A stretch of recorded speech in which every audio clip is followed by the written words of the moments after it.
আপনাদের সবার দোয়ায় এবং আল্লাহর রহমতে উনি আমাদের মধ্যে ভালোভাবে আছেন। ইনশাল্লাহ আমরা ওনাকে সুস্থভাবে এখান থেকে ডিসচার্জ করতে পারবো।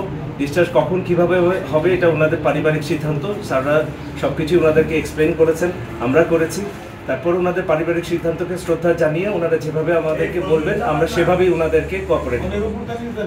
আমরা আরেকটা জিনিস একটু বলতে চাই, এই সুযোগটা আমি একটু নিতে চাই যেহেতু আমাদের শ্রদ্ধেয় স্যাররা আছেন। আমরা বিভিন্ন হাসপাতালে প্রচুর ব্রট ইন ডেথ পেশেন্ট পাই, অনেক কিন্তু এরকম কার্ডিয়াক পেশেন্ট হয়। এই ব্রট ইন ডেথ পেশেন্ট আপনারা যদি ব্রট ইন মানে যে হাসপাতালে আসতে পথেই মারা গেছে, এই সংখ্যাটা কিন্তু কম নয়। এইটার একটা বড় হচ্ছে সামাজিক যে অ্যাওয়ারনেস, সোশ্যাল অ্যাওয়ারনেসটা আসলে খুবই জরুরি। আমাদের স্যাররা অবশ্যই এটা নিয়ে কাজ করতেছেন, কিন্তু আপনারা আমাদের সচেতনতা তৈরিতে হেল্প করবেন, কারণ এই ব্রট ইন ডেথগুলো আমাদের জন্য অত্যন্ত পেইনফুল। কারণ যে রোগীটা হয়তো একদম ইয়াং একটা মানুষ যে কিনা বাড়িতে অ্যারেস্ট হয়ে গেছে, তাকে সঠিক সময় আনার মতো সময় পাওয়া যায় না, বোঝার মতো সময় পাওয়া যায় না।